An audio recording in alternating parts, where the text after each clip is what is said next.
Welcome back. If you could like, comment, or subscribe, I'd appreciate it. Anything you do for the channel helps me put more back in the channel for you. That being said, we got everything else on.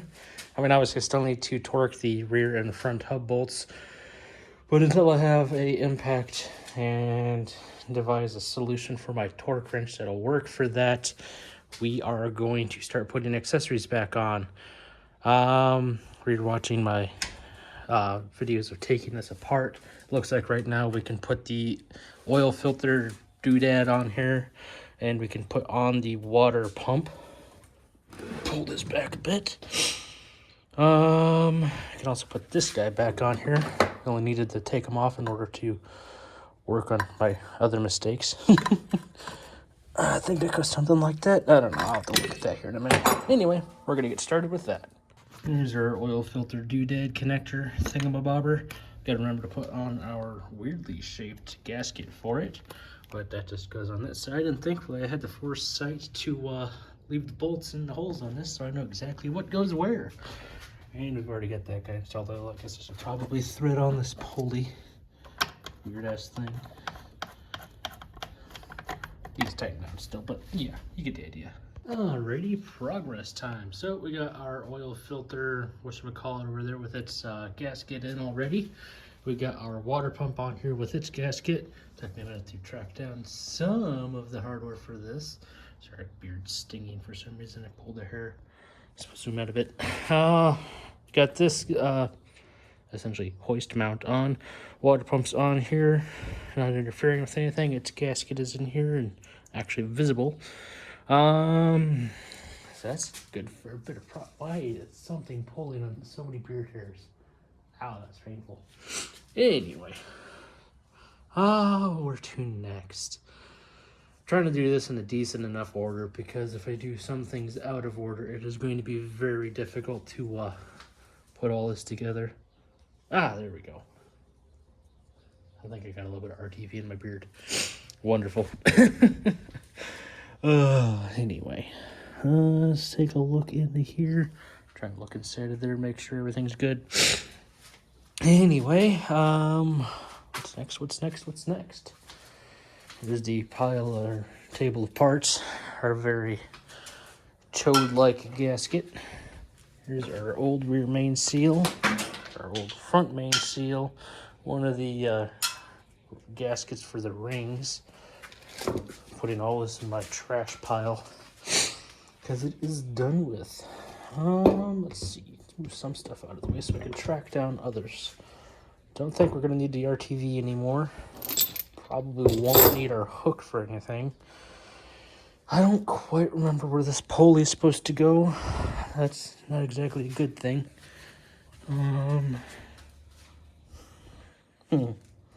Oh, that's the water pump pulley. Oops. So we can go ahead and put that guy on. Let's see, we got our 3 bolts for that, and there's a couple of nuts in here. I don't know what those are supposed to go on, but I'm sure we'll find out sooner or later. So we'll go ahead and get that put back on. Eventually, this table of scrap and parts is going to be empty, and that's going to be wonderful. Scrape up some more dead gaskets. So I'll get that put on real quick. Some of the stuff is obvious, like this is the fuel injector for the center iron. Others, actually, a lot of this that's left is just injector stuff. Like, I'm pretty sure this is the fuel injector rail and regulator. That is a interesting design. But this is for the main injectors for the intake manifold down there. Fuel line, stuff like that. Just almost all that's left, is at least from when I brought it in here. And then of course I'm going to go out there and start bringing in stuff from the trunk and do like the world's worst mistake and put everything back in different than how I took it out. Because I ripped off a bunch of accessories, like the plastic portions and the throttle body of the intake manifold, several accessories, everything that was on the front of the engine I ripped off before I even pulled the engine out of the car, including the AC compressor, which I later realized I could have, granted it didn't have any charge, but I could have just bolted it off rather than trying to fight to get the bolts for the hoses out. So fun. So I'm gonna hurry up and get that pulley on there. Let's see.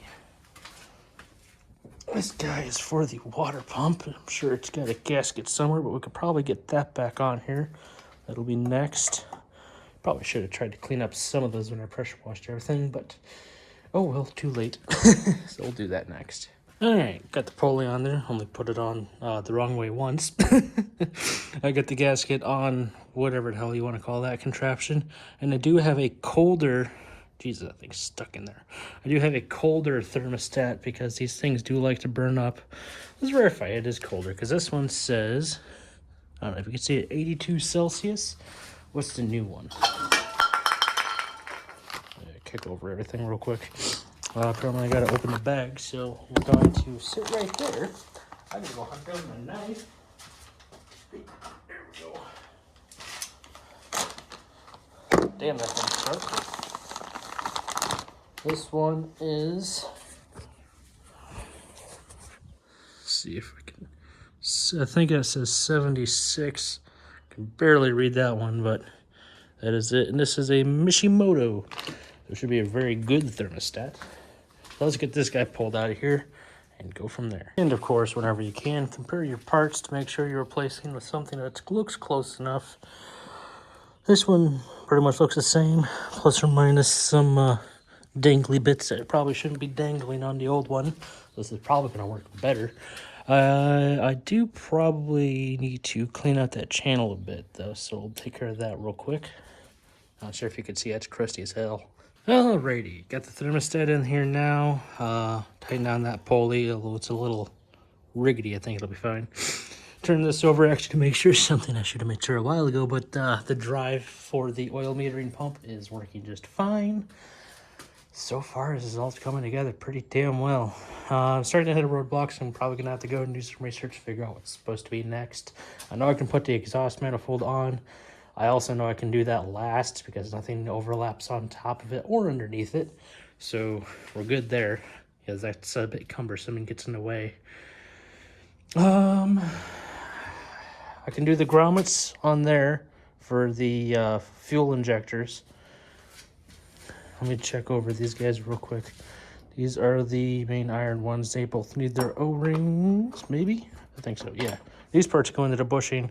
I have O-rings somewhere for these guys. And then the other fuel injectors, which go into here, they just need their O-rings to make sure no O-rings were left behind. That's good. Yeah, their O-rings are on here. And then you got that bushing, and then the bushing where they actually insert into, what is it? Into there. So I can replace those bushings. I already removed these bushings, so I can put those guys back in. I didn't think I was actually ready to order that far along, but I guess I am. Nice. So I'll go ahead and get those bushings placed in there. I then need to read up a little bit on what I need to do for the sohn adapter and get that installed. And yeah, so far so good. That went easier than expected. Yeah, those guys are not directional. Zoom in a little bit. There we go. Those guys are not directional. They just popped right out with a pick tool. Let's kind of take it, stabbed it from the inside, pulled straight out. No, I didn't scrape up any sidewalls. It's more or less the same thing I did to these guys. And if you take one of your extensions, you can just use that and push it in. It's like the perfect size. This is a 3/8 extension. So that's a fun little trick. Yeah, I'm losing track of what's next. Oh, the sohn adapter is definitely coming up here, though. And then I know that the oil metering tubes have to be routed in specific ways. I know one of them was a bit of a pain to get off, so I need to remember that when I go to put those back on.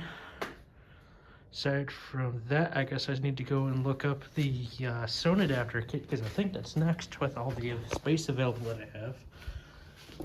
Here's the gasket, and here's the adapter itself. And here's my knife. I don't have space to work on anything. I have all this table space, except this table's kind of doused in brake clean oil, motor oil, and coolant, which is less than ideal. It's going to be a pain in the butt to clean afterwards.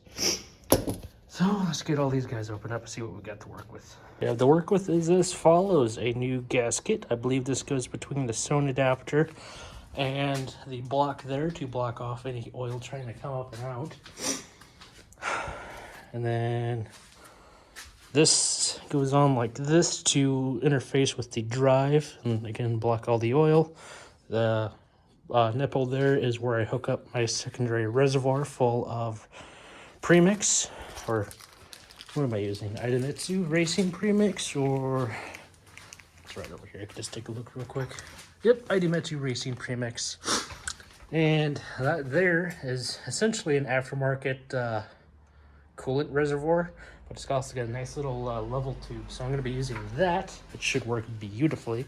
I have an extra air breather, so I just put that on there. And this kit also comes with these 3 extra bolts that go through that guy. I'm pretty sure all this sandwich is on there, so I'm going to go ahead and install that. Yay. Is there parts to this? I think this just goes on like it is. I can't tell what this material is. It's not cardboard, but it's weird. Anyway, all right, so a couple quick tips. One, put your big ass breaker bar wrench on here and twist this around until it's in a predictable direction. I'm going with mostly straight up and down. And I'm leaving the wrench on here because while I'm trying to finger this thing on with one hand, if I need to move that, I can do so easily. 2, there's a tiny little lip there from the thing that goes on the water pump. And there's this piece right here that is interfering with it. So I'm going to take my knife and just notch and cut and hope that works. And I should be able to put that straight on. I am, there's little washers in here. I think like 99% of the time you want the coarse side of the washer facing away from the bolt head. I think most of you guys probably know that, so I'm going to cut this and hope it works. Don't forget to mention while you're in their kit, there is a gasket that looks like this, like an oval but with a corner. That goes between the sohn adapter and your oil metering pump. Make sure you obviously replace that. You bought the kit for a reason. Alrighty, that guy's on there. This is hardware. These are grade 8.8, which is actually pretty damn cool. So yeah, just finger tighten them. I screwed them on. They are 10 millimeter. I screwed them on, finger tight with this guy. Cinched them down a little bit with the impact. They're good to go. And additionally, this should never leak because it's taking in fluid here and it's blocked off here, so there's no suction coming through from the, I guess essentially the crankcase. So even if it's not perfect, it should be fine. That being said, where do we go from here? I guess I could start trying to assemble the intake and getting the oil and fuel injectors installed. And then there is this cradle thing up here. Let me get these guys out of here. I'm pretty sure I mentioned it before, but be very delicate with these. I would say treat them like glass. Obviously, they're a bit flexible. Don't need the flexibility, but you can use the flexibility if you get what I mean. And then there's this cradle that goes up on top. I think that just holds other accessories and wiring harnesses, so that can almost go last. So far, so good. Actually, I think I should probably route those oil metering pump lines just to make sure everything's good and I don't have to undo anything. So we'll see about that real quick. Alrighty. I do recall people saying you need to route these over this specific coolant line if you're installing a sohn adapter. Otherwise, I mean, they'll just route naturally. So I went ahead and installed the bracket, got them over it. It's a little bit tight, but as they heat up, I imagine they will soften and just relax into their new form. Otherwise, if you go under and then down, you actually have them under tension. Rather, right now, they're just trying to bend where they're already bent. And that way, when they heat up, they can actually rupture. That's my best guess, anyway.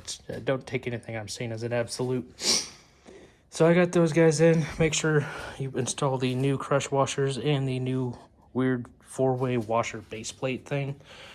The washers were a little stuck on here. All I did was took my whatchamacallit wrench, grabbed onto the washer and twisted it off. That was the easiest way I could do that. Otherwise, I tried prying them off and everything else. Those washers were stuck. So that's on there. If you wanted the torque spec for that, I think anytime you're doing anything with a crush washer, especially a copper one, 25 foot-pounds. Basically, you don't need to make them too tight. And the other ones I had no problem with, but this one down here at the bottom, when I was tightening it, it wanted to slam the hose into the fitting above it. Basically, just make sure you hold it back as you're tightening. The other ones didn't want to move, so they were fine where they were. But it doesn't hurt to brace them while you're tightening those down.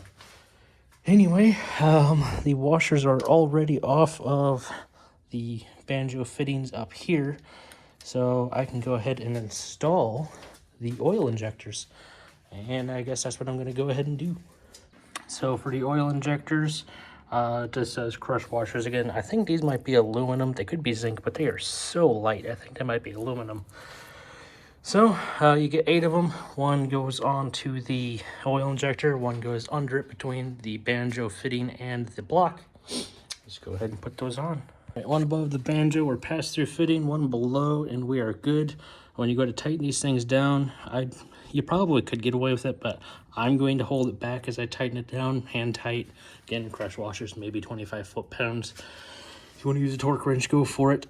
I'm going to try to make sure that that does not touch that. Seems like that's what that's there for, is the rest, but I'd rather it did not. Ooh, that was a bit quick. I'd rather it did not rub against it during, 9,000 RPM average motor use. So that's going to be that. I think these guys are bigger than 17 for sure. Oh yeah, way bigger. Let's see, what do I got here? I don't think a short well is ideal for this either. Let's grab this thing for a spark plug. I don't know why it's out here. Probably for that. Doesn't fit great, but it fits. What is this, 13/16? The only other thing, no, that's pretty much it. Okay, so I'm just going to, like I said, hold this back, hand tighten these till they're good. That's going to be it. Well, that was a bad take. Anyway, got those guys installed. What have we done so far today? Aside from fixing our mistake, which, sucked, but it's awesome that it worked so well. We also have our oil filter interface hooked up with its gasket. We have our water pump installed with its gasket. We got our pulleys back on. Of course, still need to tighten our front and rear main hub bolts. We have the, water pump manifold installed, and we changed out the thermostat with one that's 6 degrees Celsius cooler. We got our sohn adapter and our oil metering pump installed, along with the oil metering lines and oil injectors hooked up with all of their associated gaskets and crush washers. This is a fucking productive day. I'm going to spend the rest of the day basically just cleaning up the garage. I'll probably come back out here. I might come back out here later, honestly, if I just get the inertia to do so. But it'll probably be like sometime over the next couple days. And see what I need to do next. I think the next big thing, and it's going to be a bit intimidating, honestly, is going to be installing the intake manifold and the fuel, Jesus, hiccups galore, and the fuel injectors. Pretty much going to save the exhaust manifold for last, I think I already said, because there's no reason to do it now. It's just going to be in the way. Nothing goes on top, nothing goes underneath. It'll be fine. I don't think anything does. And that'll be probably the second to last, or that will be the last thing. Second to last will be spark plugs, because I don't want to accidentally break those off by having them in here. I can hear the engine well enough. It definitely has a decent amount of compression. I never did a compression test. I don't have the capability to do one, let alone one to do a compression test on a rotary engine. Although, realistically, you should be able to just do that with a normal compression tester. And even on top of that, if you wanted to convert it to the fancy rotary compression tester values, that seems more like a mathematical equation than a different sensor. Because I'm pretty sure they're all just little piezoelectric crystals measuring voltage differences. Anyway, still got a few more things to do. But yeah, I'm probably just going to go ahead and get started on cleaning up trash pile number 1, trash pile number 2, take care of some of the stuff on this table. As you can see, we still have a heaping helping of bolts, although those are mostly exhaust and Some of those are even for the exhaust flange from where it goes from the manifold after the collector into the catalytic converter, which is weird based on all the stuff done to that poor thing, that it still has a catalytic converter, and it was never throwing a check engine light for one before, so I think it's at least OEM quality, decent enough that it doesn't throw a check engine light, so that's bizarre. I don't think there's any weird tunes. I have no reason to believe there is. Anyway, I can ramble on forever if I'm allowed to, so I'm going to go ahead and get started cleaning some stuff up. I'll see you guys tomorrow. Alrighty, this one's going to be a bit of a longer Sunday update, but I feel like making progress on this thing. So, as you can tell, obviously, we have the intake on, not fully installed yet. I haven't torqued anything down, but I do have all of the bolts, actually, and nuts in place. And then I'm going to be mocking up where the fuel injectors go and get them seated in before I actually tighten anything down. Because I feel like there was supposed to be some kind of issue with this. At least that's what how it worked out last time. But so far everything seems to be going well. I don't think there's anything I actually have to do for this guy. The other side is where all of the gaskets go. And they're all just sitting over here waiting for me to put the plastic one on. So right now, I got all of the fuel injectors out, looking them over. Nothing I'm going to be able to see. I don't know that there was any problems with them before. So I'm going to go through the kit, make sure I have all of the bushings on here, which I believe I had yeah, they're all the way over here. I got another kit of these guys, gasoline and diesel fuel injector products. So let's grab all these guys up. There's a lot of them because there's 6 fuel injectors for the 6-port engine. I think there's 6 fuel injectors for all of them, maybe, but you know, this way it makes good numerical puns. So let's take a look at these, see what they actually come with. Somehow I'm going to manage to do this one hand on a dirty wash rag. They come with a bushing, which we already used, and a grommet and an O-ring. Perfect. That's exactly what we need. I'm going to put those on each of these. That way they will be ready to go. Well, I just committed the cardinal sin of automotive installation. If you ever buy a new part and you have to destroy the old part to get it off, make sure it's gonna fit first. Yeah, I didn't do that to any of these. I just immediately started ripping shit apart. One of the grommets for the red ones exploded because apparently they get a little stiff with excessive heat. But thankfully the new parts actually fit decently. And also thankfully I have a trash can set up for all of the trash, so yay. I don't have to constantly just build a pile.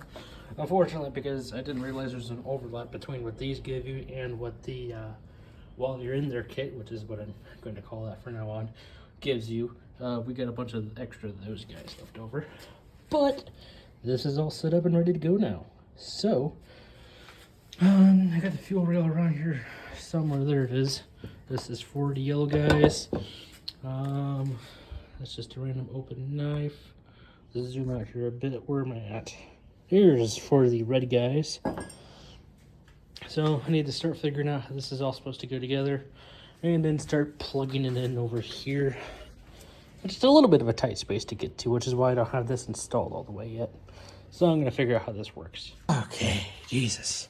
So if you're ever going to do this, or if you ever have to do a fuel injector on one of these, it's easiest to do it with the manifold off. I actually had to take it back off and also remove this tiny, here we go, this tiny bolt, which isn't in all the way, for this actuator doodad, in order to get the bracket on while also inserting the fuel injectors into the grommets. While that was off, I also installed the injectors, the red ones, and this vacuum assembly thing, which plugs right into our oil injectors, which has to go underneath that. Then I was able to put the manifold on. So if you're ever having to do anything with this, it might be, I remember it actually being a nightmare because I was trying to take out the injectors before the manifold and it just would not go. I needed all the extra room I could get. So now I have this in here. Everything is, for the most part, set up and ready for whatever the next step is.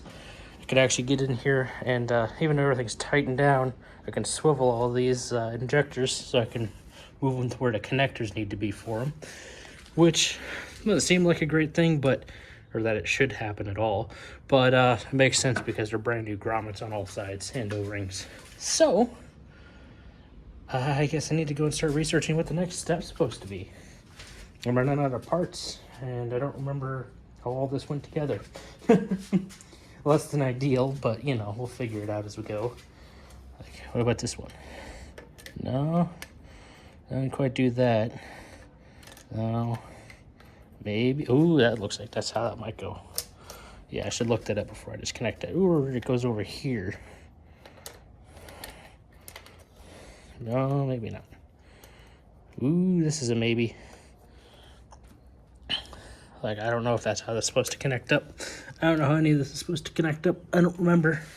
So, I'm gonna have to look at a lot of this and figure it out. Basically, I have this. I have 3 vacuum lines. I still have the cradle and the both bracket and adjuster for the alternator. Still have a few bolts. This is actually a part of that, so that's gonna be easy to have to figure out where that goes. And we still have a pile of tiny ones over here, but I'm gonna guess those are for our electrical connectors. So, progress. I'm looking around, I don't see any extra coolant lines or anything else sitting on the floor. So, this is actually stacking up and looking nice. I'll probably come back out here tomorrow and work on it some more. Yay. Alrighty, time to do some more research. I looked out the window, saw it was 6 o'clock and it's still pretty bright outside. It's like, oh, right, daylight savings. Now, if only we could stop fucking with the clocks for a little while, this would be great. Anyway, it's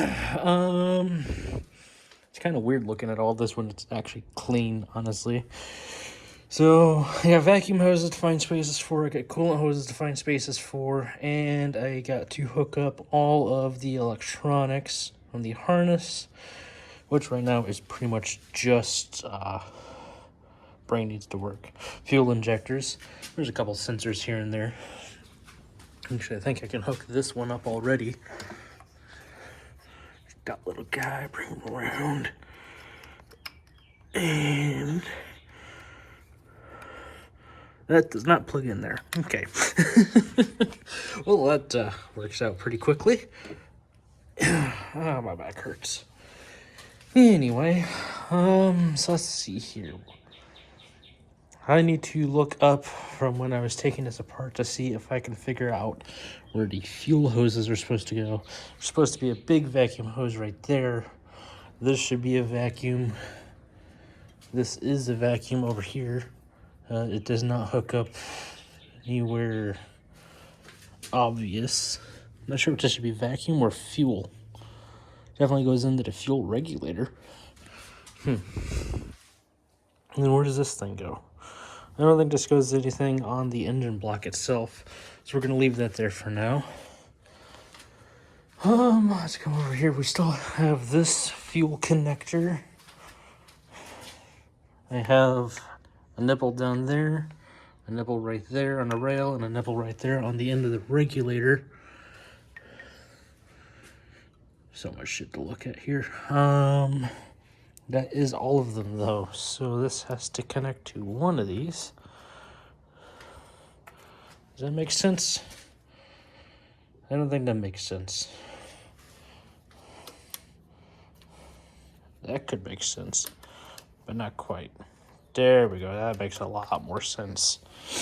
Connect up to both of those, and then how does the rail get fuel?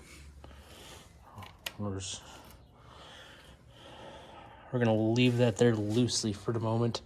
I think that's how that's supposed to work though. And then I'm pretty sure this is a vacuum nipple here. That's a vacuum nipple there. Oosh. No, that's gonna be fuel pressure. There's a vacuum nipple there, which I gotta remember to actually screw this thing in over here, so I'm gonna work on that. More vacuum, more coolant, more vacuum, more coolant. Actually, that might be coolant. Yeah, that should be coolant. So I'm gonna figure out where a lot of stuff goes real quick. Alright, I don't exactly remember where I was leaving off on last video, but basically I got the I forget what I was calling this plate, that thing down, and then I was going to start plugging in the fuel injectors, except this wiring harness is confusing as hell. Obviously, there's nothing labeling on it, so you don't know what the hell is supposed to go to what. I know which ones are the fuel injector plugs because they're all broken. This isn't a great way to identify those, but I know. And after sitting on the toilet for a minute and searching through Google, I think I've come to a conclusion. Essentially, I'm labeling it because they're all in line on the harness. I'm labeling it at 1, which is just a standalone. 1, 2, which these guys are tied together. 1, 2, and then the last one, that's not it. There it is 1. So from what I was seeing, 1 and 1, 2 go to the first 3 yellow injectors. The second set of 2 are supposed to dive down and connect to the red injectors. And this last one finishes off on this last yellow injector out here. Hopefully this is going to work. If not, it's going to be hell when I fire this thing up for the first time. So the first thing I'm going to do is actually connect up the red injectors, because if I hook up the yellow ones first, it'll be harder to get to those. So we're going to do that. Well, I mean, that was a bit painful, but they all worked and they all actually snapped in. It's just the part that you pinch down and to release it that's broken. The actual clips themselves are working just fine. I got them all in. There wasn't much of a fight, and I guess it made sense when I started putting them in that there wasn't really anywhere else that they could have gone. So hopefully that means that it's good. Big hopefully on that one. Anyway, there's a couple things on this, but this is mainly for the downstream O2 sensor, I believe. I don't remember what this goes to, but I think it's on the side of the engine anyway. So I don't need to worry about that quite yet. You know, we're getting good when we're down to just a harness. See, I got a connector on here and a connector on here. They are different. I have one down in here, and then I have another one right here. I don't know. They're the same connector, so I don't know what's supposed to be plugged into what. One of them is on the intake manifold. The other one looks like it is a coolant temperature sensor. This one on the intake manifold is hooked up to a solenoid that appears as though, well, it appears almost might be dead, but this looks like something that is used for the valves inside. Actually, you might even be able to, yeah, you can see that in there. Cool. So that's just probably because it doesn't have electricity, and also it is supposed to be vacuum assist. So that goes down in there. I'm assuming this, we're just for the time being going to plug this in as though it is a coolant temperature sensor.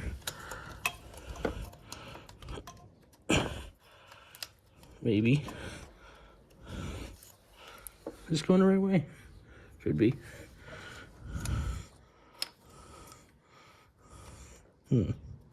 Maybe that doesn't go there. Well, I guess I'll have to look at that a bit more.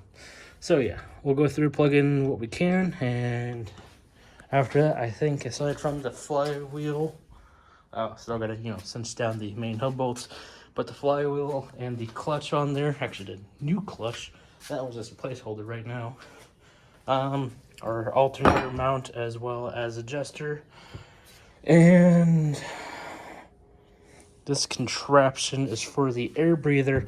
I was contemplating just removing that, but they didn't get a check engine light, and I don't feel like dealing with that. So I am going to put that entire system back on. Had to remove it anyway to take out the engine, but probably didn't have to. I did.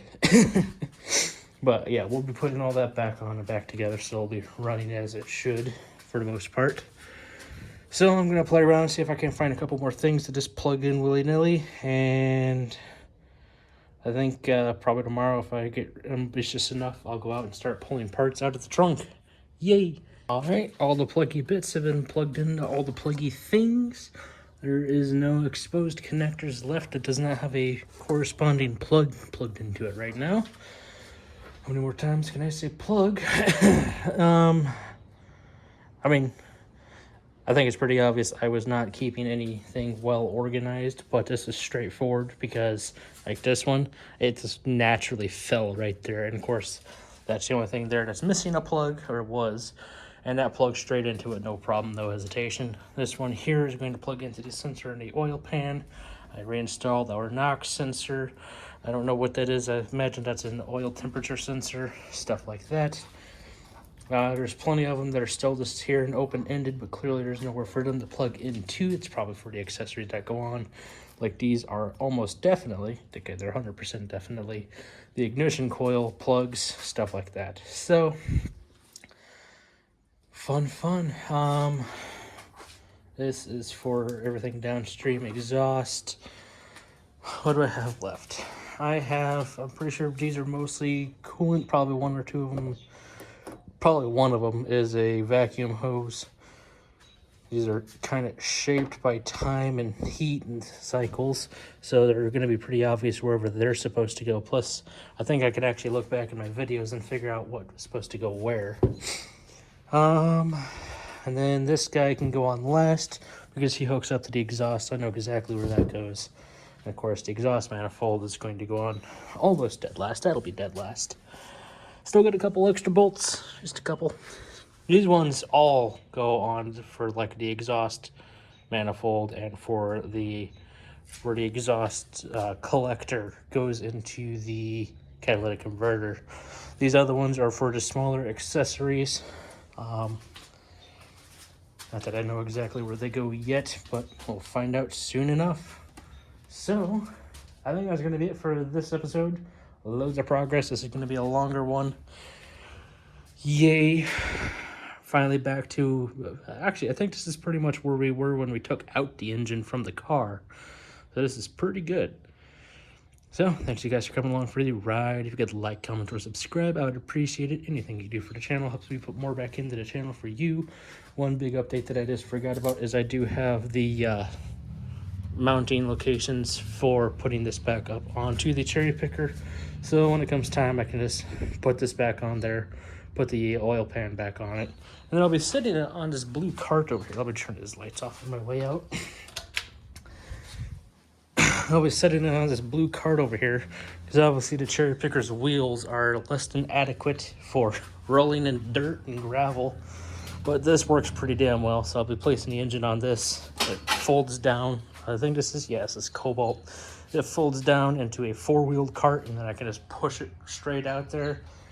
I'm probably going to do the reverse of what I did getting the engine out of the car, which was I pulled it out with the cherry picker. I pushed the car back, me and my dad. We put the engine down onto this, and then we detached it from the cherry picker, and then we could just cart it straight inside.